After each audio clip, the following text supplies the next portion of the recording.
যে কোনো বেড়াতে যাওয়ার পরিকল্পনার সূত্রপাত ঘটে আড্ডার মাধ্যমে। সপ্তাহ দুয়েক আগে আমাদের বাড়িতে অরূপদা ও পৃথাদি, আমাদের পারিবারিক বন্ধু অরূপ ব্যানার্জি ও পৃথা ব্যানার্জি আসার পরে হঠাৎ আমরা ঠিক করলাম যে আমরা বেড়াতে যাব। কোথায় বেড়াতে যাওয়া যায় ইউটিউব ঘাঁটলাম, ঘাঁটার পরে ঠিক করলাম আমরা যাব দেবরিগড় অভয়ারণ্য দেখতে। দেবরিগড় অভয়ারণ্যটি ভারতের ওড়িশার বারগড় জেলায় অবস্থিত। 347 কিলোমিটারের এলাকা। সবচেয়ে কাছের রেল স্টেশন সম্বলপুর, কাজেই টিকিট কাটা হলো সম্বলপুরে ট্রেনে। হাওড়া থেকে ট্রেনে সম্বলপুর নেমে গাড়ি বা অটোতে 40 কিলোমিটার দূরে এই নেচার ক্যাম্প। গাড়িতে সময় লাগে 1 ঘন্টা। কলকাতা থেকে দূরত্ব 565 কিলোমিটার, কিন্তু সময় লাগে 11 থেকে 12 ঘন্টা গাড়িতে। এই নেচার ক্যাম্পের লাগোয়া হীরাকুদ জলাধার, অল্প দূরে হীরাকুদ বাঁধ। এই অভয়ারণ্য চিতাবাঘ, ভালুক, spotted deer, sambar, nilgai, Indian gaur ও বন্য শুয়োরের আবাসস্থল। 1985 সালে এই অভয়ারণ্যটি চালু হয়। কাছাকাছি আর কোনো হোটেল না থাকায় পর্যটকদের ভিড় কিন্তু এখানে সীমিত। এই নেচার ক্যাম্পে 20টি ঘর আছে এবং সবই প্রায় রাজস্বিক। অক্টোবর থেকে মার্চ এই সময় আসতে হলে অন্তত 4-5 মাস আগে থেকে বুকিংটা করতে হয়। চারিদিকে নয়নাভিরাম সৌন্দর্য দেখতে দেখতে আমরা ক্রমশই এগোচ্ছিলাম আমাদের নেচার ক্যাম্পের দিকে। আর এই হীরাকুদ বাঁধের ওপর দিয়ে রাস্তা, আর হীরাকুদ বাঁধ সম্পর্কে আমি পরে বলবো। এই বাঁধটি কিন্তু শুধুমাত্র মাটির নয়, মাটি, কংক্রিট এবং অন্যান্য বেশ কিছু জিনিস দিয়ে এটা তৈরি। একদিকে হীরাকুদ জলাধার, অন্যদিকে নয়নাভিরাম প্রকৃতি।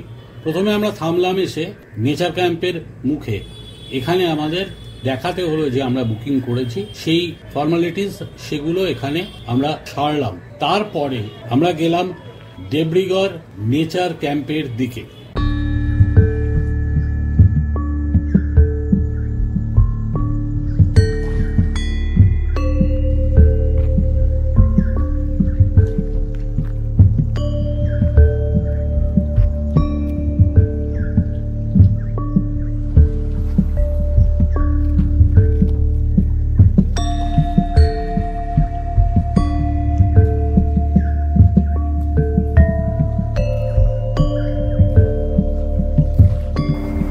পৌঁছে গেছি আমরা দেবরিগড় নেচার ক্যাম্পে। আমরা যাচ্ছি আমাদের যেখানে বুকিং, অর্থাৎ বাইসন ব্লকের দিকে। এখানে অনেকগুলো ব্লক আছে এবং বেশ কিছু ইন্ডিভিজুয়াল কটেজ আছে, সেখানেও বুকিং আপনারা করতে পারেন। তবে বাইসন ব্লকটা নতুন হয়েছে এবং বিরাট চওড়া ঘর, আর চারিদিকে পার্ক এবং অন্যান্য যে সৌন্দর্য সেটা দেখার মতন। শুধু সেগুলো দেখেই কিন্তু সময় কেটে যায়। আমরা ক্রমেই এগোচ্ছি আমাদের ঘরের দিকে।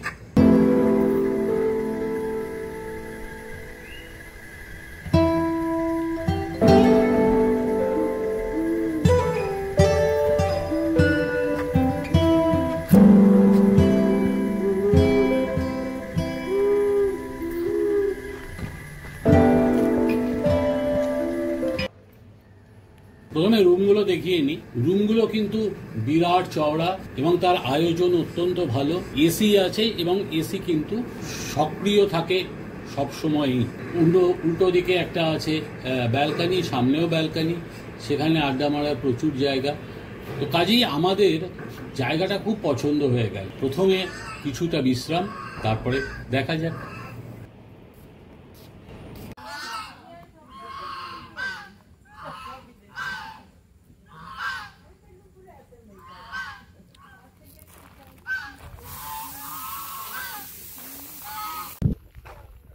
বিকেলে এখানে একটা হীরাকুদ জলাধারে ফ্রি নৌকো বিহার এখানে ব্যবস্থা আছে, ওরাই করায়, এবং সেই নৌকো বিহারের উদ্দেশ্যে আমরা সবাই রওনা হলাম। কিন্তু আকাশ জুড়ে মেঘ জমেছিল।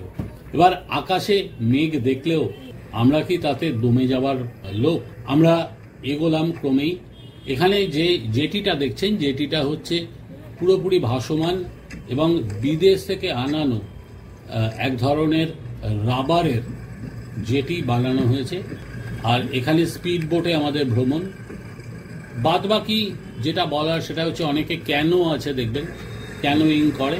তো আমরা রওনা হলাম বিকেলে, আমরা রওনা হলাম আমাদের নৌকো বিহারে।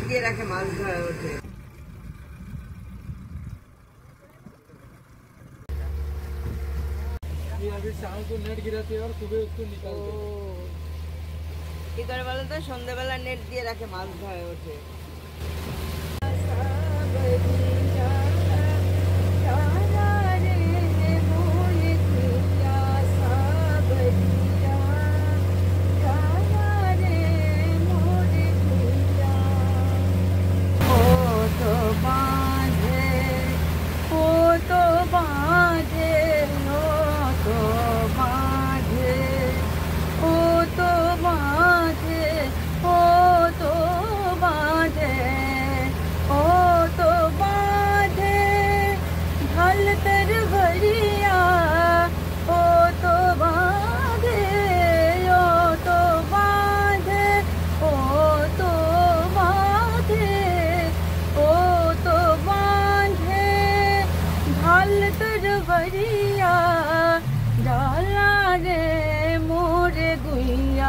साबरिया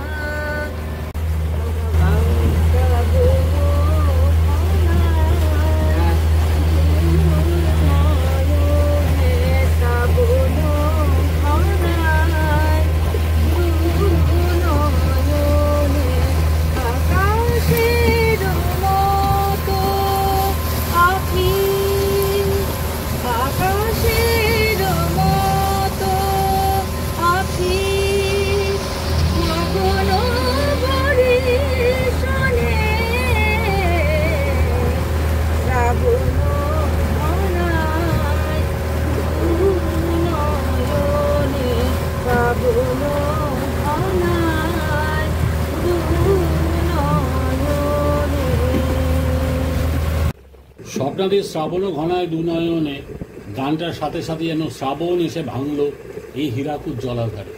আকাশে তুমুল মেঘ, সেই মেঘের মধ্যে দিয়ে আমাদের স্পিডবোটটা যেন মোচার খোলার মতন দুলছিল। বিশ্বাস করুন, আমি কিন্তু অল্প হলেও ভয় পেয়েছি। আপনারা দেখলেই বুঝবেন যে নদী কত, জলাধার কতটা উত্তাল হয়েছিল। যাই হোক, আমরা নেমে চলে এলাম আমাদের জেটিতে। খারাপ নয়, আমাদের দারুণ লেগেছে কিন্তু এই বিকেলের সফরটুকু।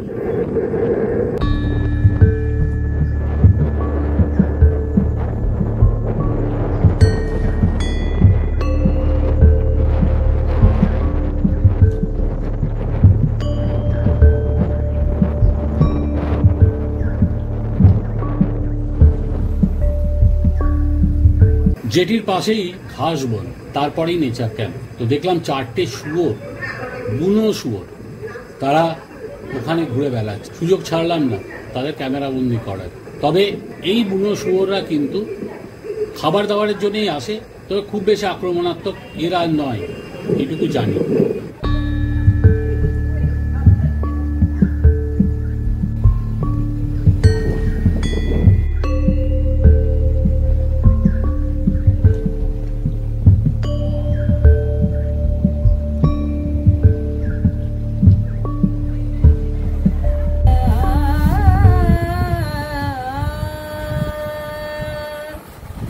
জোছনা করেছে আরি,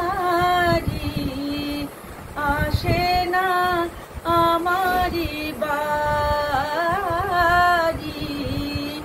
জোছনা করেছে আরি, আসে না আমারি বাড়ি। গলি দিয়ে চলে যায়, গলি দিয়ে চলে যায়, লুটায়ে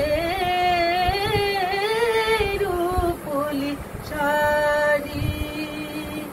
জোছনা করেছে আরি,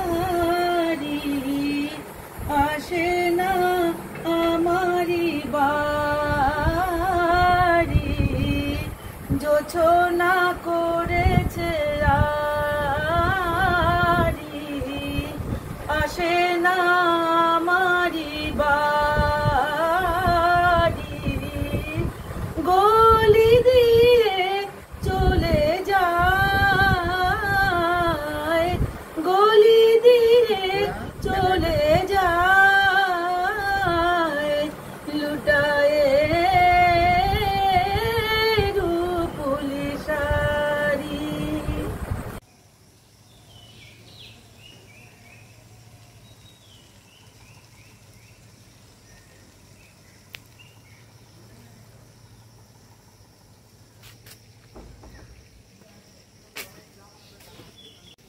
নমস্কার, সকাল সকাল আমরা যাচ্ছি এখন জঙ্গল সাফারিতে। জঙ্গল সাফারিতে যাচ্ছি। এখানে দেখার মতন যেটা আছে সেটা হচ্ছে ওয়াইল্ড ডিয়ার, সাম্বার, বন্য বরাহ, এই ধরনের জিনিস, ছোটোখাটো লেপার এবং ভালুক আছে, কিন্তু সেটা জানি না দেখতে পাবো কিনা, দেখার সম্ভাবনা কতটুকু।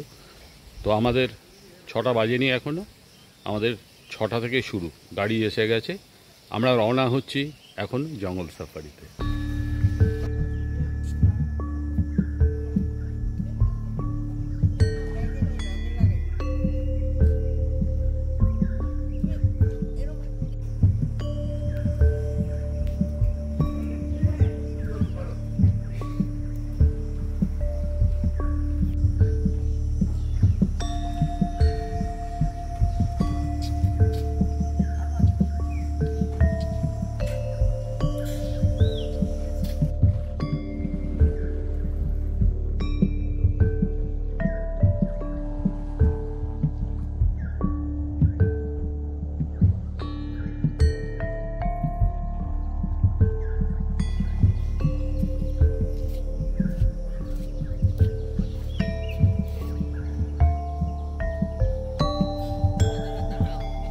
হয়ে গেছে তো।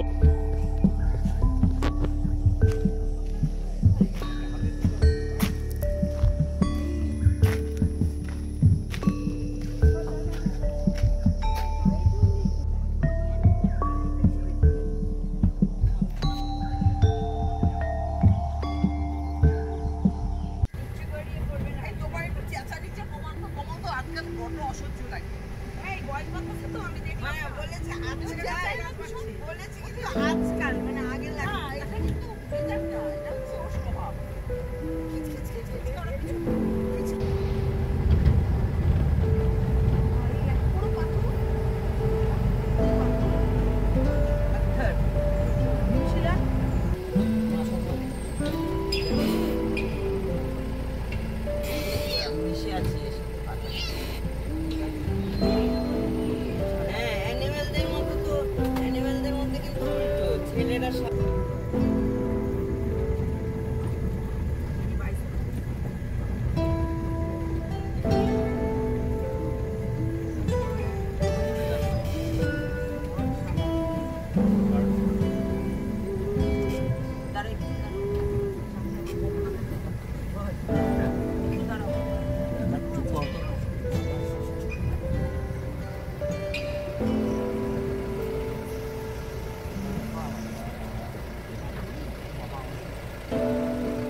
জঙ্গল সাফারির পর আমরা বাইসান ব্লকের সামনে পার্কে আড্ডা মারতে বসলাম। তার আগে ব্রেকফাস্টটা করে নিয়েছি এবং আমাদের আড্ডার তো শেষ নেই। প্রচুর আড্ডা, প্রচুর উচ্ছ্বাস, প্রচুর খুশি। এবং আমাদের বাইসান ব্লকের সামনেটা যেভাবে সাজানো সেটা আপনাদের দেখাচ্ছি। বিভিন্ন প্রাণীর, পতঙ্গের প্রতিমূর্তি ওখানে আছে, যেখানে বসে ছবি তোলা যায়, যেভাবে খুশি ছবি তোলা যায়, তাতে কোনো রকম বাধা নেই। এই বেশ অ্যাম্বিয়েন্সটা এক কথায় বলা যায় অসম্ভব রকমের ভালো, যেটা আমরা প্রতি মুহূর্তে এনজয় করেছি। এবার আমরা বেরিয়ে পড়লাম হীরাকুদ বাঁধ দেখতে। 1936 সালের বিধ্বংসী বন্যায় পরপর বন্যার কারণে হীরাকুদ বাঁধের নির্মাণ কাজ শুরু হয় 12 এপ্রিল 1948 তারিখে। মহানদী নদীর ওপরে সম্বলপুর থেকে প্রায় 15 কিলোমিটার দূরে তৈরি হয় এই বাঁধ। এই বাঁধ মাটি, কংক্রিট ও ম্যাশনারি দ্বারা তৈরি। এই বাঁধটি ভারতের সবচেয়ে দীর্ঘস্থায়ী মাটির বাঁধ। প্রধান বাঁধটির সামগ্রিক দৈর্ঘ্য 4.8 কিলোমিটার। সাথের জলাধারটি ভারতের অন্যতম বৃহত্তর কৃত্রিম জলাধার, 743 কিলোমিটার বিস্তৃত। বাঁধের উভয় তীরে দুটো পর্যবেক্ষণ টাওয়ার আছে, যেটা দেখলেন ওটাকে বলা হয় গান্ধী মিনার এবং অন্যটি নেহেরু মিনার।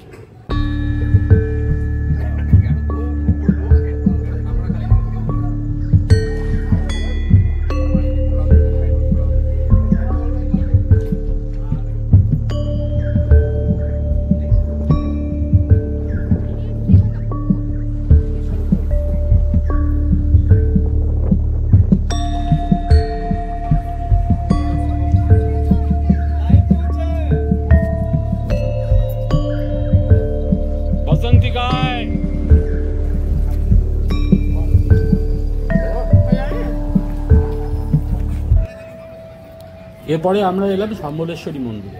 সম্বলেশ্বরী মন্দির এখানে অত্যন্ত বিখ্যাত। এখানকার সম্বলেশ্বরী দেবী, তিনি মহামায়ার আদি রূপ। সেই মন্দিরে আমরা প্রবেশ করলাম এবং সেই মন্দির দর্শন দিয়েই আমাদের এবারের মতো আমাদের বেড়ানোটা শেষ হলো।